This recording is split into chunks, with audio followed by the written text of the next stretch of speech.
Hey guys, how's it going? Caleb here, and I just wanted to touch on this because people say literally a lot, but that means I definitely have not heard anyone talk about this, about NFTs. um, if you've ever tried to make art and sell it, if you're trying to make especially like high-end art or trying to get really anything sold online,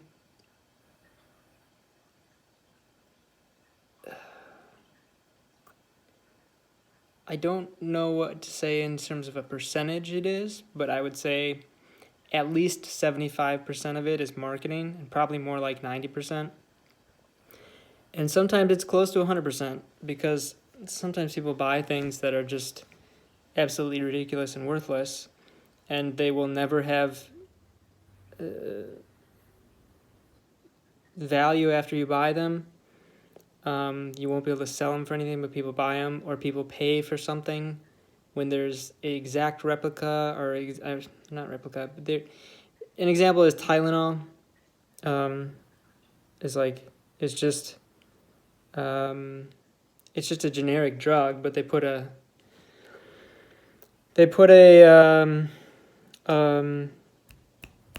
brand name on it, and so people buy it. I suppose they trust it more.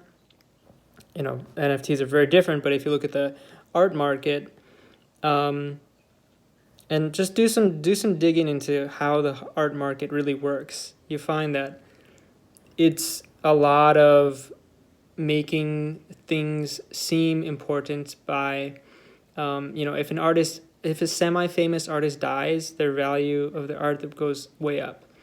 I was watching story, or I forgot where I found this, but there was somebody who's like an art dealer, and he went to somebody who is like a semi-successful artist, and he said, just make 10 pieces a year, I'll sell these for you. And because they were seen as like limited, and this guy had the connections and the person to make the art, he was able to sell them for a ton of money. And if you look at a lot of art, most people would, especially really, really expensive art, most people would agree it's not that great. Some of them are, very beautiful, but even the ones that are super beautiful, it's not logically worth what people are charging for it. And of course, some people would disagree with me, but, if you think of especially like modern weird art where you could just easily make that on your own. It's just because there's a name behind it. It's just because it's marketed, because it's in this art museum, because it's procured and has this mark of approval. So if you expect to put your NFT, whatever you'd want to do, up there, and then you think you're going to get, hundreds of thousands of dollars or 50 Ethereum or whatever for your thing, it's not going to work like that. It could. I shouldn't say it's not going to work like that. It could. But you could, also win the lottery. You could also be hit by lightning. Like, you could randomly have the je ne sais quoi to garner a ton of attention. But if you think you're just going to put up a picture of whatever, and for sure people are going to buy it and pay an obscene amount, or pay anything, you're probably mistaken. And I do have to say probably, because it does happen. Sometimes people, they naturally have something that catches the eye, and then that just rolls and rolls and rolls, and they make a collection, and it works out. But it's sort of like, if let's say like 1 million people all made a song, right? Or all made 10 songs, like a record worth, and then they put them out there, and then everybody expects them all to be massive hits. It's just not going to happen.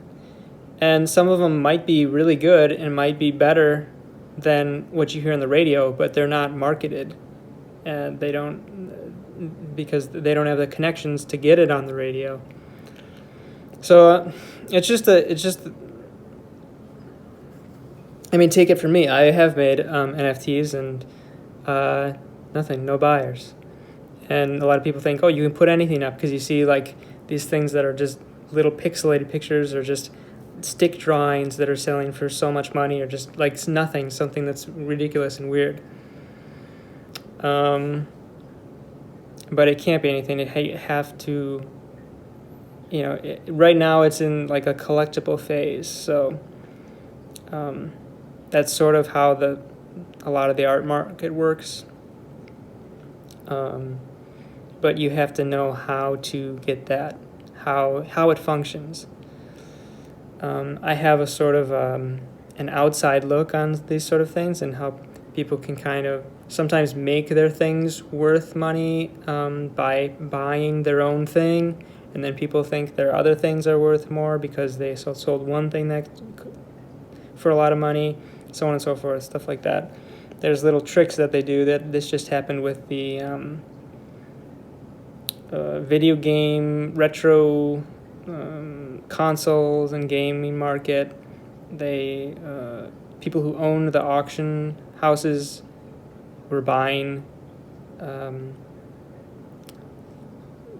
They buy stuff for a ridiculous amount of money just to get it in the news, and then to get people thinking that all of these things are worth a ton of money, and it works. So there's always like, it's just mental tricks. It's mostly mental tricks. There's always a degree of, some stuff is legitimately cool or whatever. But the vast majority is not that. The vast majority is sort of mental tricks, I would say. So if you can figure that out, or if you, can somehow stumble into that working out for you unintentionally, that's great.